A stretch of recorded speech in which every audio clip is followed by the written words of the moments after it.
হে কি, হে কি, এই গাছ থেকে কালো কালো ধোঁয়া বেরোচ্ছে কেন? হে কি আজব ঘটনা!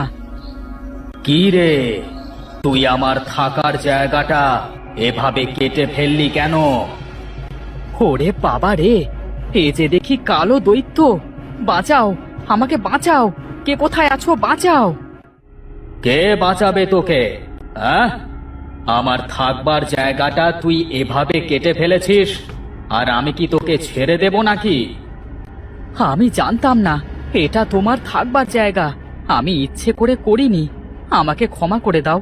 যদি আমি জানতাম যে তুমি এখানে থাকো, তাহলে আমি কখনো এই গাছের আশেপাশে আসতাম না। ছেড়ে দাও, আমাকে ছেড়ে দাও দয়া করে। বাড়িতে আমার অসুস্থ মেয়েটা পড়ে আছে, ছেড়ে দাও আমাকে। ছেড়ে দেব? হ্যাঁ? বেশ, ছেড়ে দিতে পারি, তবে আমার একটা শর্ত আছে। শর্ত? কি শর্ত? আমি তোকে দুটো প্রশ্ন করব। এই দুটো প্রশ্নের উত্তরে যদি তুই আমাকে খুশি করতে পারিস, তাহলে আমি তোকে দুটো উপহার দেব। আর যদি ভুল উত্তর দিস, তাহলে শাস্তি পাবি। কপালে যা আছে তাই হোক। বেশ, ঠিক আছে, করো তুমি প্রশ্ন।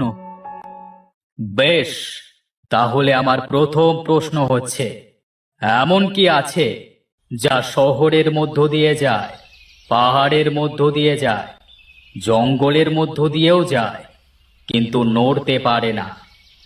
এ আবার কেমন প্রশ্ন? এ তো বড়ই কঠিন। আমি আমি এটা কিভাবে পারবো?